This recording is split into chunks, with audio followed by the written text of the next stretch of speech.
کچھ درویش ہیں، درویش اللہ والے، جنہوں نے واقعی بند کیا ہوا ہے اپنے اوپر خواہشوں کا دروازہ. وہ کہتے نہیں دروازہ نہیں کھولنا ورنہ یہ دوبارہ بند نہیں ہوتا. یاد رکھ لینا، کچھ درویش ہیں جنہوں نے اپنے اوپر دروازہ، خواہشات کا دروازہ اپنے اوپر وہ نہیں کھولتے. ایک سلطان یحییٰ نام کا بادشاہ گزرا ہے، عرب کے کچھ حصوں کا حکمران تھا، تو اس کو بڑا شوق تھا لوگوں کو بانٹنے کا. دو قسم کے لوگ ہوتے ہیں نا، کچھ کو جمع کرنے کا شوق ہوتا ہے، کچھ کو شوق ہوتا ہے کوئی روٹی کھا لے. حضرت ابراہیم علیہ السلام بغیر مہمان کے کھانا، کچھ ایسے بھی ہوتے ہیں جن کے گھر بندہ چلا جائے تو پتیلی پہ ڈھکنا دے لیتے ہیں. اپنا اپنا فرق ہے نا جی، ہر آدمی کا اپنا اپنا ذوق ہے. منت کرتے ہیں کسی کی. مجھے بڑی بات پسند ہے شیخ سعدی کی، قرضے لے لے کے مہمان نوازی کرتے تھے. ایک دن سارے مقروض کٹھے ہو گئے، کہنے لگے بابے پیسے دے. بابا جی کہتے ہیں وہ پیسے مانگ رہے ہیں، مجھے ٹینشن ہے کہ انہوں نے کھوایا کچھ نہیں، مجھے پریشانی لگی. ایک بچہ کوئی چیز بیچ رہا تھا، وہ کھیل مرونڈا نہیں بیچتے بچے، وہ بیچ رہا تھا تو آ گیا، تو کہنے لگا لینی ہے. تو بابا جی کہنے لگے میرے مہمانوں کو کھلا دے ساری. بچہ بھی راضی ہو گیا کہ سارا اکٹھا ہی گاہک مل گیا. تو سارا جب کھلا دیا کہنے لگا پیسے. تو شیخ سعدی فرمانے لگے تو بھی بیٹھ جا، یہ سارے پیسے لینے آئے ہوئے ہیں، بیٹھ جا، ان کے پیسے انہیں ملیں گے تو تجھے بھی. تو بچہ رو پڑا، رویا، کہنے لگا میں تو یتیم ہوں، 4 بہنیں چھوڑ کے آیا ہوں، اماں کی دوائی بھی لے کے جانی ہے، مجھے تو پیسے چاہیے. بچہ رویا تو شیخ سعدی کا ایک مرید آیا، اس نے لا کے نظر پیش کی، کہ حضور یہ نذرانہ ہے. 400 دینار لایا. تو حضرت سعدی نے سب کو دیے، بچے کو بھی دیے. سب لوگ چلے گئے. تو ان قرض لینے والوں میں سے ایک بندہ سمجھدار تھا، حضرت سعدی کے پاس آ کے کہنے لگا بابا سمجھ نہیں آئی، ہم برسوں سے لینے آ رہے تھے، مل نہیں رہے تھے، کتنے مہینوں سے مانگ رہے ہیں نہیں مل رہے تھے، آج فٹافٹ مل گئے. تو شیخ سعدی بزرگ تھے نا، تو بزرگوں والی بات کر گئے. کہنے لگے تم میں رونے والا کوئی نہیں تھا نا، پوری مجلس میں ایک بھی رونے والا ہو تو سب کا کام بن جاتا ہے. رونے والا عاشق دا کم رونا توڑا، اے بنا رویو نہیں منظوری، بنا رویو نہیں منظوری تے بنا رویو نہیں منظوری. عاشق سدا ہی روندا رہندا، پاویں وصل ہوئے تے پاواں دوری. کا رونے والا ایک آ گیا ہے تو سب کا کام بن گیا ہے.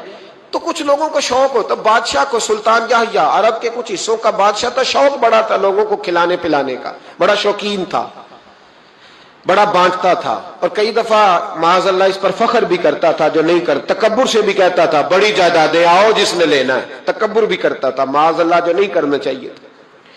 ایک دن جامع مسجد کے باہر کھڑے ہو کے نا بانٹنے لگا. کوئی فقیر آیا تو ایک مٹھی بھر کے شرفیاں دے دی، کسی کو سونا دے دیا، کسی کو چاندی دے دی. ایک درویش بابا جی کونے میں بیٹھے ہوئے، اسی کسی دے کچھ بھی نہیں لگ دے، کوئی ضرورت نہیں، کونے میں بیٹھے.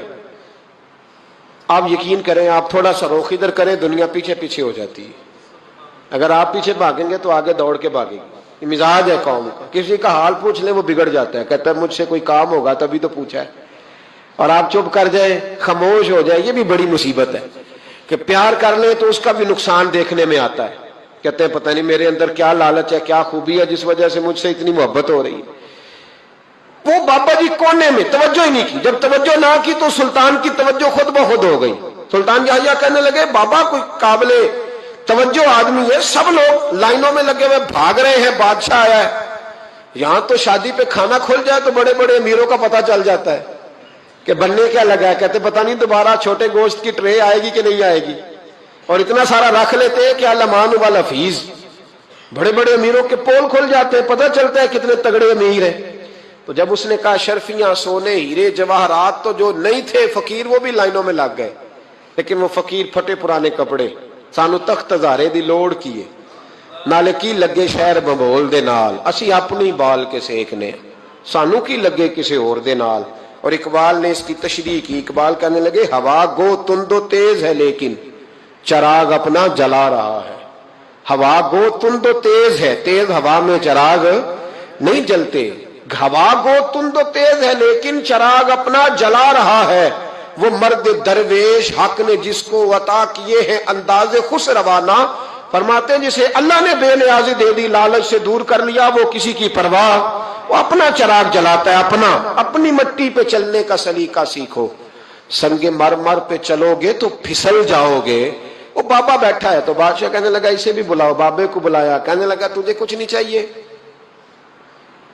بابا کہنے لگا چاہیے تو بڑا کچھ, پر تجھ سے نہیں چاہیے.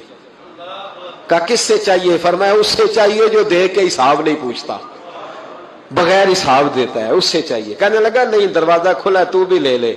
بابا کہنے لگا میں لے تو لوں پر تو دے کچھ نہیں نہ سکتا. بادشاہ کو غصہ آیا, اکڑ تھی, تکبر تھا. کہنے لگا تو کیوں نہیں میں دے سکتا, تو سوال کر. تو بابے نے ساتھ والے فقیر سے لکڑی کا کالا پیالہ پکڑا, ہوتے نا فقیروں کے پاس مانگ, لکڑی کا کالا پیالہ, تو کہا لو دے دو کچھ. اس نے فوری طور پر سونے کی اشرفیاں مٹھی بھری اور لکڑی کے پیالے میں ڈالی. اب جب پیالے میں ڈالی تو کڑ کڑ کی آواز تو آئی, پر پتہ نہیں وہ کدھر گئی ساری اشرفیاں. دوسری مٹھی ڈالی تو پھر کڑ کڑ کی آواز آئی, پر اشرفیاں کدھر گئی کوئی پتہ نہیں چلا. تیسری, چوتھی, پانچویں, بابے کا پیالہ خالی کا خالی. 2 دفعہ بھی, 4 دفعہ بھی. یہ بادشاہ لوگ ضدی ہوتے ہیں, مانتے نہیں جلدی, کیونکہ انہیں کسی نے بتا دیا ہوتا ہے نا سارا کچھ تم ہی ہو, اڑ جاتے. ہاں جو جس منصب پہ بھی بادشاہ ہوتا ہے اڑ جاتا ہے. اس نے کہا میں بھی ضدی ہوں, پیالہ بھر کے چھوڑنا ہے. ایک بوری منگا لی, دوسری منگا لی, تیسری منگا لی. بابا خوش ہے, مطمئن ہے, چلو ڈالو, تم نے کہا تھا ملیں گی. اب وہ مٹھی ڈالتا, کبھی اشرفیاں, کبھی ہیرے, کبھی چاندی, پر پتہ نہیں کدھر جاتی. بالآخر آہستہ آہستہ بیک ہونے لگ گیا. وزیر کہنے لگا بادشاہ پیچھے سے بوریاں ختم ہو گئی ہیں, اب نئی منگانے لگیں گی, پیچھے کوئی چیز بھی نہیں, ختم ہو گیا سارا کچھ. انسان کسی کو کیا دے سکتا ہے؟ کیا ہاں وہ انسان بڑا نوازتے ہیں جن کے پاس خزانے بھی اللہ کے دیے ہوئے ہوتے ہیں, وہ نوازتے ہیں لوگوں, وہ نوازتے. کہا تو کیا دے سکتا ہے؟ بادشاہ جب تنگ آ گیا نا بادشاہ, تو گھوڑے سے نیچے اتر آیا اور بابے کے پیروں میں بیٹھ کے کہنے لگا بابا یہ پیالہ ہے کس بلا کا نام؟ نیچے کون سا کنواں ہے کہ جو کنواں جو نیچے گراتا ہی جاتا ہے اور جو بھرتا ہی نہیں ہے؟